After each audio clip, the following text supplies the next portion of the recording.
and welcome to the 1000 Authors Show. I'm Vicky Fraser, and this week I am replacing my husband Joe with Lisa Mullan, who is a fantastic storyteller in the field of science and education, and I'm really excited about this because storytelling absolutely has a place in science, and Lisa is going to explain why. So Lisa, welcome. Thank you so much for coming on the show. Thank you. Did you need me to talk in a deep voice to replace your husband? Or are you happy with the... No. What's that all about? So women too. No, that's fine. Yeah, so your area of expertise is genetics for kids, right? It is, that's exactly right, yes. So I have a PhD in biochemistry. So biochemistry is literally the chemistry of the biology in our bodies and everybody else's. So when you have a meal, what happens to it on its journey down, and how the nutrients come out of it to support you, and what goes out the other end. That's kind of biochemistry. How the energy is made, all of that kind of stuff is biochemistry. And obviously there's lots and lots of links off of that. One of those being DNA, which is also known as molecular biology, and I like to call it the science of us, because without it, we wouldn't be here. Neither would anything else. See, I love that. Already you're bringing storytelling into what you're talking about. The science of us is immediately much more compelling than molecular biology, which is two really long words, especially for kids. So. Yeah, exactly. So I try and make it as interesting as possible, but I do also try and put the really long words in there, because there are always kids who want long words. Yeah, and I'm a big fan of long words. You know, I'm a writer. I'm also a big fan of putting them together with stuff we can understand, so you can teach by stealth, I like to think of it. Yeah, no, I enjoy that too. We've all been there, haven't we, on the end of a sentence where we understand each of the individual words, but nothing, not the actual sentence. Yeah, that happens to me more often than I would care to admit. Moving swiftly on. Okay, so you run Dinkymigos, creative DNA education. So can you tell us a bit about that? How did you get in from your PhD to this company that you're running now? So, well, children is the short answer, but I will give you a slightly longer one. So years ago, and it was years ago, so DNA is made up of chemicals. So we all talk about DNA, and that is really the description of what it is. So DNA stands for deoxyribonucleic acid, which is a chemical description of the chemicals that are actually there. But there are four main ones, and they are adenine, thymine, guanosine, and cytosine. All very well, great if you're, upper level school, great if you're university, you should be knowing these things. And kids can understand that if I need it to. If you think of some of the really big words, dinosaurs, for example, there's massive, dinosaurs all have really long names. And I could name several children who can tell me all about them. So it's not just the names themselves, but also you want to get not just the people that absorb that kind of stuff, but others. So when you look at the actual chemicals themselves, they're called nucleotides. And I remember what it was a book, and it was cut them out and make models.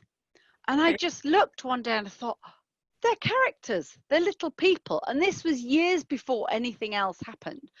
And then for years I toyed with the idea of, how do I tell my story?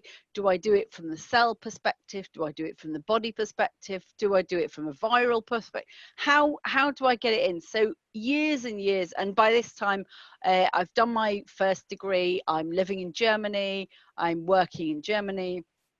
And then I'm coming back to do my PhD. So all of this time, every now and again, I give it a bit of a go.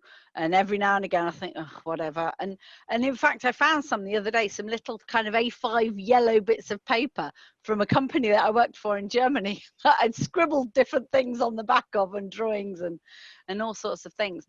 And really, it was all in my head for years. And I think this is a lot when people create something, I think it's been in their head a lot. Nobody wakes up one morning and goes, aha, I'll do X. Or if they do, then obviously you're slightly more organized than I am. No, I think it's always percolating under the surface. I think so. So when I finished so I did my PhD in Edinburgh. So I came back from Germany to do my PhD. I wanted to do my PhD originally in Germany, but I was in Bavaria, which is the big county to the south of Germany, just bordering on Austria and Switzerland. And they are particularly snobby about their education system, to the point where certain individuals who have done their A levels in other parts of Germany aren't allowed in their universities. So yes, exactly. So I went down for my interview, and the university said, you only have a British bachelor's degree. We couldn't possibly put you forward for a German PhD. So I was a little miffed, to say the least. So I started applying in Britain, and then ended up in Edinburgh, which is a beautiful city, which quadruples its beauty when it's sunny. Yes. Definitely. And then moves into my top 3 fantastic cities in the world. And yeah, I had a great time. I did biochemistry, and I did it on, there's a vitamin called biotin, and it needs lots of help to work. So things in your body don't just work, they kind of need exactly like we do. So we have like a coffee table to pop our cup down on, we have an arm to put our remote on whilst we're watching the television, and it's a bit like that in the body. There's all of these little tables that they need to put chemicals on while they're dealing with something else. So I did some of that, came away, and I joined as part of the Human Genome Project at the Wellcome Trust Genome Campus in Cambridge, which was fantastic to be part of that. And I was only a very small part. So there were at the time 3 institutes, the main one that was doing all the sequencing. And at that time, just for a bit of interest, sequencers, so basically you feed DNA on one side and it gives you a load of information the other, £200,000 a pop. And there were lots of them. So at the time, more than the average house for each one of these machines. So I always thought it was very lucky that we have the Wellcome Trust in this country, which is probably the biggest private charity at all. And it happens to be science, which is, I think is pretty good. Yeah. And then I worked for the Medical Research Council, which had a unit which did the computing. So everybody did the computing, and then I would run about the country teaching people how to use this new data and how to use the computers to access this new data, because the scale of this stuff is, so if you think of what I call my Dinkymigos, so they represent the 4 chemicals in DNA. There are 3.2 billion copies of them in every cell. The cell is the building blocks which we're made up of. There are about 30 trillion cells in our bodies. Take away a good percentage for red blood cells, which don't have any Dinkymigos in, but you've still got mind-boggling amounts of them. So there's absolutely no way, unless you use computers, that you can even store this information. Yeah. So, and then obviously it's a bit like telephone directory. It's a bit like somebody saying, go and find the 70,000 N in a telephone directory. If you started at the beginning, you'd be there ages. So you need some kind of computing power to pull it out. Yeah. So my job was running around teaching adults, so PhD students and others, how to access this kind of stuff. And it has since revolutionized this area of biology to the point where now they're looking to use DNA to save information. So there's a project that wants a library on the moon, and the books are all going to be stored in DNA. So, and the biggest thing, I think, well, the 2 biggest things in medicine will be gene therapy. So people that have got some kind of genetic problem and fixing that. And also nano robotics, which is engineering. But because they can use DNA to create their robots, they can make really small ones that then they can put in the body to actually do a procedure. So instead of, I mean, we've got keyhole surgery now, which is great, and obviously a massive improvement on what we used to have, which was scalpel, slice open, fiddle about a bit.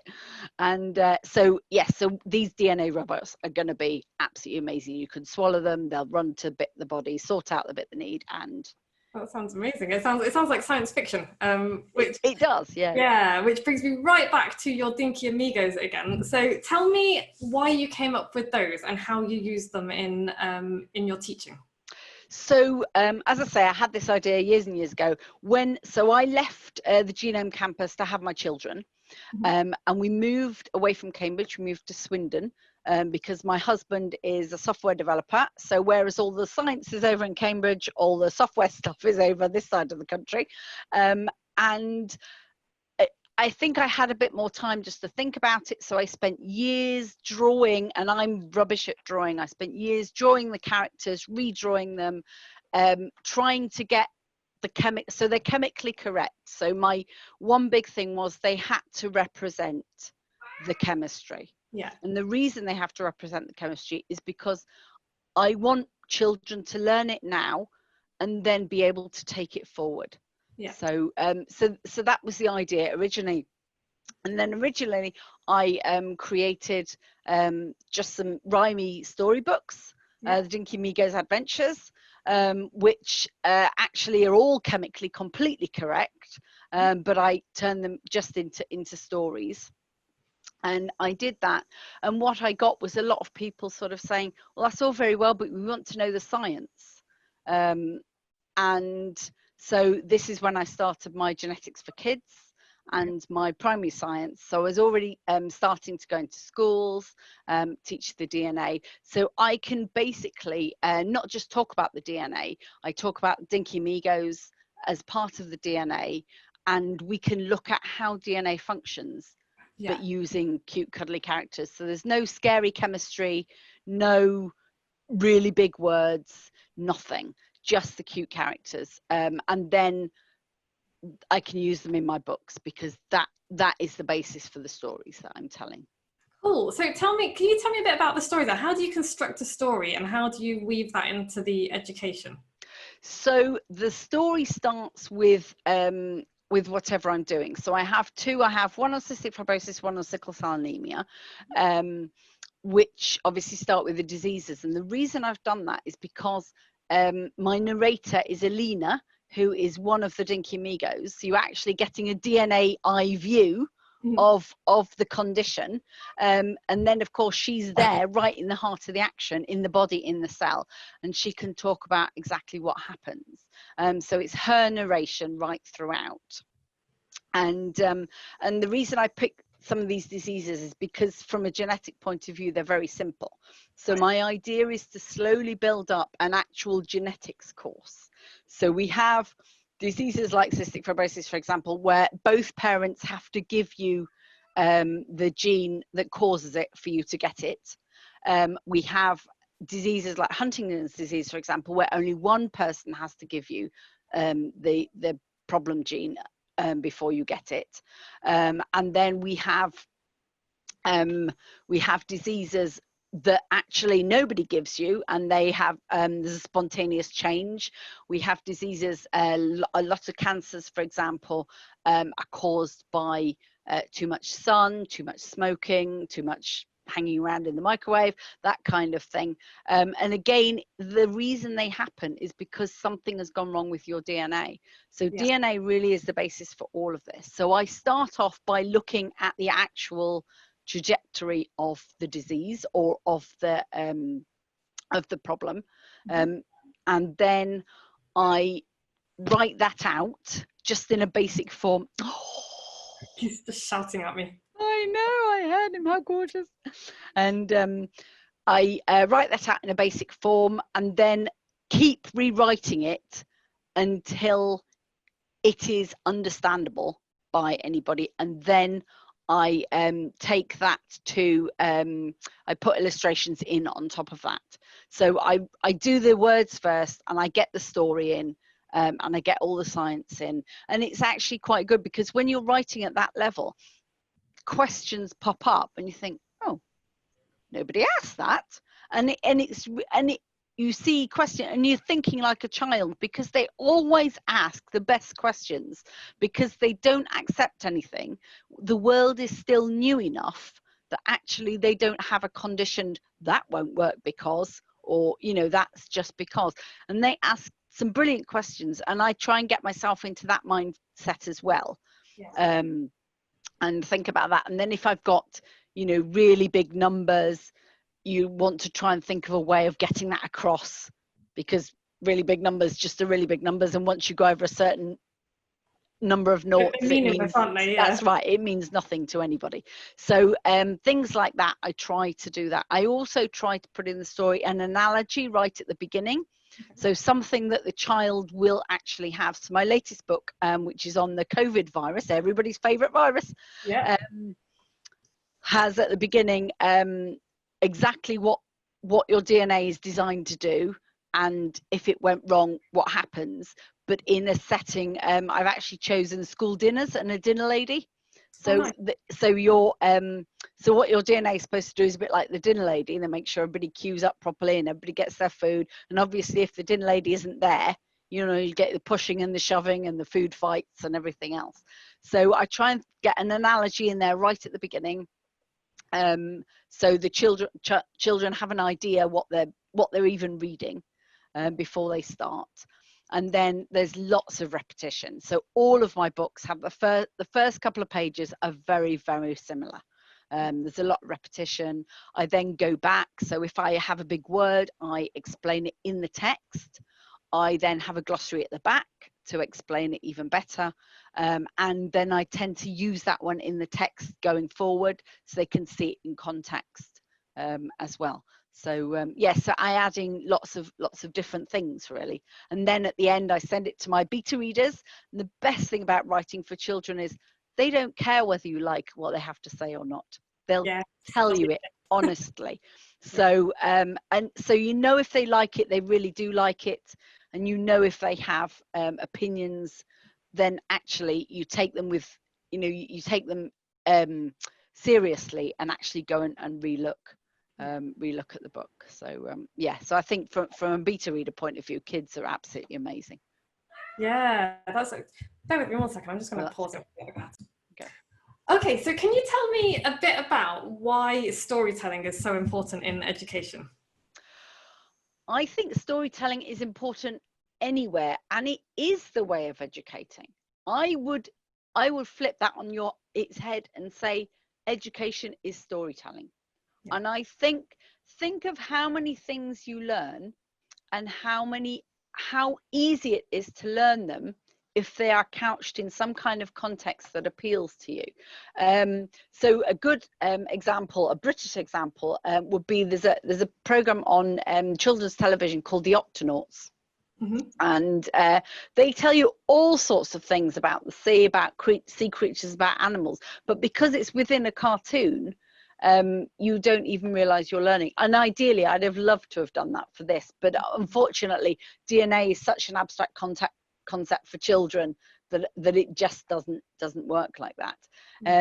Another one, and probably my favorite series of books ever in the whole wide world, is the Clan of the Cave Bear series, Jean Owl.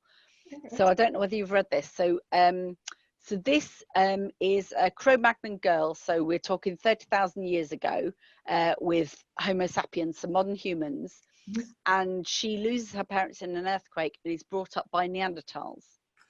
And so the author is actually incredibly well respected in the field of anthropology, because she's been out on the digs, she's done the archaeology, and she weaves an awful lot of that information into the story, what they'd eat, how they'd live, but obviously just as a story.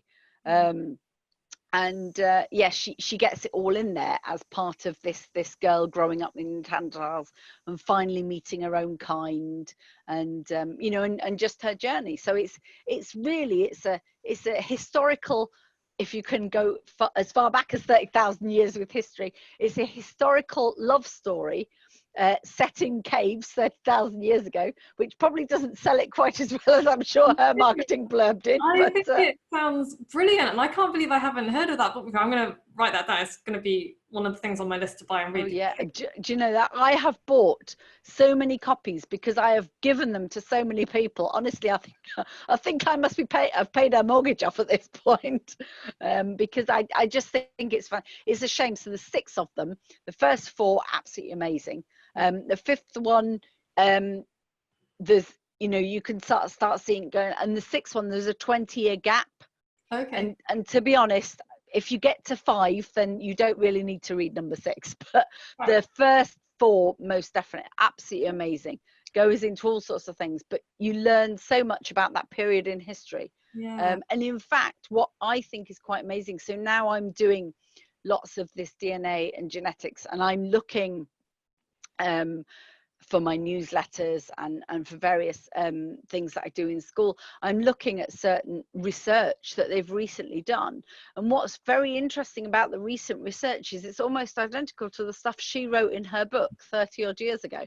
Yeah, interesting. So, yeah, incredibly interesting. Yeah. So, you know, she was, and as I say, you know, experts in the field actually acknowledge her as somebody as well. So she had that expertise. So I think that was probably my main inspiration, if you like, when I started thinking about this. And obviously that's a novel for adults, and this has to be brought down a little more, but I just think kids need to know it. They really do. They do. And it's interesting that you say that that's a novel for adults as well, because I was just going to jump right in then and say, yes, story, you know, we are wired for story. There's a book called Wired for Story by Lisa Mullan, which is really, really interesting. And one of the things that has really frustrated me, because I'm the eternal student, I've studied physics at the Open University and stuff like that. Just okay. As you do. For fun, yeah. Yeah. And one of the things that really frustrated me when I was at uni as well was the lack of storytelling. Textbooks are so dry for adults. Yeah. And I wondered if that was changing, and what your thoughts are on that, because storytelling shouldn't just be for kids. It's like, that's how we all learn. As you said, it's how we all learn. So what are your thoughts on that? And are you planning to branch out into education for adults at all? Oh, well, maybe. It's funny because obviously my newsletter is, I mean, rules state anyway, you can't be under 13. And I prefer to talk to adults anyway, so teachers and parents and grandparents. And I've had so much good feedback, because that's effectively what I'm doing in my newsletters. I'm taking a story and then explaining exactly how it works from a DNA perspective, because I think that's it. How can you expect children to learn it? And of course, what's the first thing they come to home is go, Mum, we did this today. Can you tell me more? And you know, if they can't, then, you know, it depends obviously on the type of mum. So either you go and search it, or, you know, or you say, no, I'm watching telly, I'm making the dinner, whatever. Or, you know, you kind of want to find out more. So yes, is kind of the answer. But I think there's almost like a cutoff, because even with these, so I have them obviously mostly primary, so I have some secondary interested. But what sort of tends to happen come year 8, which is sort of when they hit sort of 12, 13, 14, is they all become a bit too cool for school. And characters are then obviously, you know, that's very babyish. They don't really want that, even though they don't actually want the chemicals either. So they fall in between 2 stools. And I think that seems to be the kind of cutoff for storytelling. Yeah. You know, we get to sort of beginning of our teenage years, and we go through teenage where obviously nothing's right anyway. It doesn't matter what you're doing. And we never seem to get it back again. No, it's very frustrating actually, because I remember one of my history lessons, I learned more about World War I from the episode of Blackadder where they go over the top, which in school, other than just a load of dry facts and things. And I remember thinking, even that far back in my life, I remember thinking, this is how we should be teaching kids. It shouldn't be strings of facts. It should be weaving it into a narrative that's useful for us. I agree. The one caveat I put with that is obviously, so you get lots of things where it's based on, and I think that's the one caveat where you have to say, is it based on or is it actually factual? And I mean, it can be both. So I mean, look at for example, the popularity of Philippa Gregory and all of these historical writers. You know, people love them. And again, they learn. I'm the same. I learn absolutely tons from that kind of thing. Because even if you think of the monarchs, you know, most people could probably go back to Henry VIII. And what happens before that is sort of a bit of a mystery. But you know, you read some of these novels and actually you think, right, okay, and they did this, and that, you know, all the wars and everything, and I do, and especially for subjects I think you're not that bothered about. I think if you care for something, you will soak up all the dry facts, and you will make your own narrative. And even, I mean, it's well documented that actually mind maps and all of these kind of ways to remember things, memorizing stuff, they're all based on stories. So Derren Brown, for example, who's made quite a good living out of this, has you know, that's one of his things. You have 20 things to remember, you just weave it into a story. Yeah, it's called the Memory Palace, isn't it? Sherlock Holmes used it. I know he's fictional, but Sherlock Holmes used it. And somebody else, I was just thinking while you were talking then, David Attenborough, absolutely master storyteller. And you know, you think, oh, he's doing, you know, he's doing wildlife programs and things, but he's not. When you watch it, he tells stories about everything, and it's weaves those in as well. So I was going to say, I had one of my very, very first genetics lectures when I did my undergrad degree when I was 19. I remember, so SDS, this is this sodium diauryl sulfate, that the thing that foams, you'll see it in almost all of your products. And the thing is derived from coconut oil, which, and unfortunately I'm allergic to it, which means I have to avoid all soaps and all sorts of other things. But the reason it's there is because cells have this thing around them called a membrane. It's kind of like a bubble, and it breaks that bubble. And which is why hand washing for this virus is so good, because the virus also has a bubble, and the moment you put soap anywhere near it, it breaks and obviously renders the virus inviable. But I remember her saying, she told us the story of how they found out this stuff broke cells down. And there was a guy in a lab, and he had to wash up all his stuff, and he'd be looking for years, as they all are, and he put the stuff in the sink with the washing up liquid, and came back the next day because he didn't have time to wash up, and he was a bloke, so probably didn't want to wash up. And he came back the next day and saw all his cells had burst. So he rang the washing up company and said, what do you put in your washing up liquid? And they said, well, we're obviously not going to tell you. So he ordered 20 different samples of everything they put in. They just labeled them 1 to 20, and he tried them all out on his cells, and he said, right, that's it, give me some number 15. And that's how they worked out. And I remember that was probably in my first week of undergrad, she told that story. And I can still see her standing there saying it. And, you know, and you're right. We need more stories in education and in every aspect. You know, how many people don't understand mortgage repayments or the awful APRs that some of these credit cards charge? You know, pop it in a story. Good to go. That's great. I'm going to remember that soap story now, because I didn't do that at all, and it's like, that's going to stick in my head. It's the power of storytelling. Speaking of viruses, tell us about your latest book. What made you decide to write about COVID, and why have you done it? So I have it. I'll show you. This is it. Cool. I don't know whether you can see that. Oh, my DNA diary, COVID. COVID-19. So so I decided, because so as I say, I've got this genetic series that I was writing, and they're all inherited diseases. But this, because everybody was talking about it, and I know from my friends, and they're always saying, oh, Lisa, how does this work? Or Lisa, how does this work? And I thought, do you know what? Why should everybody not know? And because we are waiting for the government to tell us X, Y, and Z, and it's quite funny if you understand. I think this is anything. If you understand a news story, then you see what's right and you see what's wrong and you see what's just political bluster. And I just think in this particular case, you know, people have lost their livelihoods. You know, kids have had to not see their friends. I mean, it's affected everybody, absolutely everybody. And I just thought I'd be silly not to do it, because I think, you know, it's not just saying wash your hands with soap. Why are you washing your hands with soap? Why aren't you allowed to, you know, breathe in people's faces? You know, what actually happens? Why are people getting ill? You know, all of those things. And I think, again, it's just so, if you learn it at primary school, you know, you're much more of a sponge than you are at secondary school, you know, when you've discovered all sorts of other things that necessarily aren't on the curriculum. And again, it's just laying the foundations for for the kids, you know, I think education is suffering.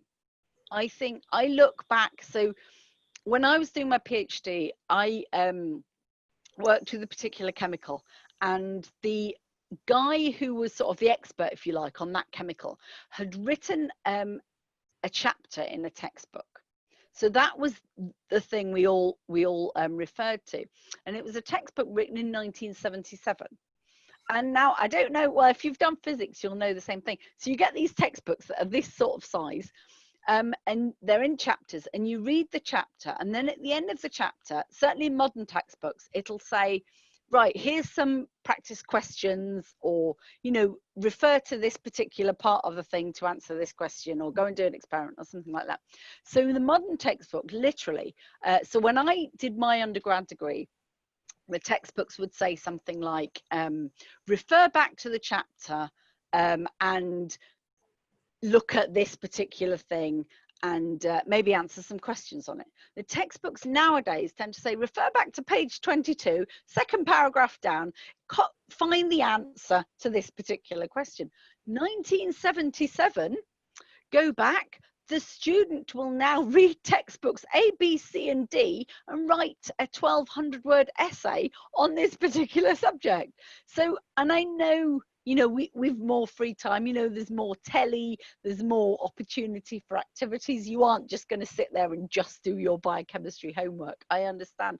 But in doing that and in spreading our time out more, the learning that is no longer a viable option, because you don't want to sit there for 3 hours you're revising your facts. You want something that's going to show you, and ideally on telly. You know, I mean, YouTube is fantastic. There's so many brilliant things on YouTube, so many rubbish as well, but there's so many brilliant things on YouTube where a lot of people are doing these kind of things. So there's a science guys, and they have a song for the periodic table. My child could sing that when she was 6. Yeah. Because it's a song. And both my children know pi up to 100 digits because it's a song. That's incredible. Yeah, but because wait. What? Your both children know pi up to 100 digits. What? Yeah. Yeah, so pi. So when you're calculating the area of a circle, you need to know this constant number called pi. Now, when I was at school, it was 3.142. Okay. Yeah, that's what I knew it was as well. Exactly. But because of the way it's calculated, it actually goes on for infinite number of digits. Yeah. So you could go on forever. And there's a specific song on the internet that teaches you the first 100 digits of pi. And because it's a song, because it rhymes, because it's a great tune, my kids have spent hours just, you know, just repeating it, and they can do it. And in fact, it was quite funny because my youngest is 10. And when lockdown happened, I did a little bit of teaching myself and went off curriculum. And she decided, because she was singing this pi, and I said, do you know what it means? No idea what it means. So I explained exactly what it was and how to use it. And so we started calculating areas of circles and cylinders and all sorts of things. And then she decided she'd work out the area of her hula hoop to 100 decimal places because she knew it. And it took her ages and ages and ages. Oh, you see, I think that's awesome. She is my kind of nerd. Yeah, well, that's it. So she probably wouldn't do it again now, and it did take her a long time. But that's the thing, because they have it, they can do it. Yeah. You know, and this is really what I want to open up, the world I want to open up with my books. I want kids to understand what DNA is. It makes me cringe. I was on a webinar this morning I teach German too, and it was for a language thing. And they actually said humanistic and academic DNA. And what they were talking about was how many languages you learn and what kind of textbook you use, which has nothing to do with DNA at all. And you get all of this, you know, this thing that I mean, everybody's going to use words in their own way. But I just think, given the revolution that's going to happen in careers, and given the simplicity of it, actually, when you break it down, okay, yes, it gets complicated. It's like anything, you know, you can learn the basics of a language, but once you want to get more refined, then it gets harder. And it's the same sort of idea. but it's not beyond the realms of anything. I've been into so many, I do it at preschool. Preschool kids can learn this stuff, you know, if it's appropriately presented. And I just think it is so important. And I know maybe everybody thinks that their own babies, but I just think in this particular case, it's going to be so medicine, already Public Health England, or whatever it's going to be called by the end of the week, is looking at having our DNA, so our genomes, on our phones in the next few years. So when you pitch up at the doctor's and he wants to prescribe you something, he can look at your DNA and see whether that drug is actually useful or not. That's in the next few years. We need to know about this stuff. I mean, doctors are patronizing enough as it is, you know. We've got to give them some ammunition to fight back. And it needs to be simple enough as well. It's like you said, it needs to be simple enough for kids to understand. And that goes for absolutely everything. And it's like, you need to be able to break down what you're explaining to people into really simple terms. And I think storytelling is fantastic for that. Exactly. So can you tell us then where we can find out more about you, please, and where we can get hold of your books? Yes, so my website is Dinkymigos, so dinky as in small and amigos as in the Spanish word for friends, .com. And I have my books there. I have a little bit about me. I have a little bit about my Dinkymigos. My books are on Amazon and available to order from all good bookstores. They won't actually be in the shop themselves, but you can order them from all of those. I'm on Facebook at Dinkymigos. I'm on LinkedIn at Dinkymigos. I'm also on Twitter and Instagram at Dinkymigos. However, whilst I'm on Twitter occasionally, I have yet to entirely work out how to use Instagram. So Fair enough. Probably don't post quite as much there, but I do have on my Facebook, I try and do, so I bought a fantastic microscope. I try and do a little riddle every week. So I saw your most recent one. Was it a feather? Was it a feather? It was a feather. Yes, it was a pigeon feather. Yes, exactly. So I have this most amazing microscope. It was bought to take round classrooms with me, and obviously now that's gone out the window. But it goes up to 230 magnification. So yes, so I started with some mold. I make apple sauce for my kids. And this particular bowl of applesauce had obviously been abandoned in the fridge. And when I took it out, it was no longer just applesauce. And I thought, how brilliant. And it got lots and lots of reaction. And so I've done it with all sorts of things. And I've just started, so it'll be tomorrow. So it's Thursday when it comes out, Thursday lunchtime. Actually, I've started a riddle now. So I'm doing something a little bit different. But it's just a bit of fun, something to get involved with. So it's always going to be alive, because obviously that's the link to the Dinkymigos. Always going to be alive, something to do, and something to guess, really. And anyone can have a go. So, fantastic. So yeah, go along to Dinkymigos all over the internet, basically. Have a play with Lisa's stuff on Facebook. And Lisa, thank you so much. Can you leave us with one thing? If you could just tell the listeners one thing about storytelling, what would you leave them with? I think make it age appropriate and weave the education in, weave the information in, because it doesn't matter what story you tell. As long as it's age appropriate and engages that group, you can put anything you like in. I always say if Peppa Pig was called Peppa Porcine, they'd have all the Latin they needed. Yeah. That's great. Thank you so much, Lisa. This has been really fascinating, and it's been different from what I've normally done. I always like having a fellow nerd on the show as well. So that's brilliant. Thank you so much. Everybody, go find Lisa's books and find out more about her at Dinkymigos.com. You can find her books on Amazon. We will be back same time next week. We're talking about writing. I don't know what yet. In the meantime, if you want to get cracking on your own book and you don't know how to get started, you can come and join my Power Hour at moxiebooks.co.uk/Power Hour. Leave us a review, 5 stars, please, if you would. And yeah, come back next week. Lisa, thank you so much again. This has been super good fun. Thank you. I've had a great time. Thank you so much. Awesome. And thank you for listening.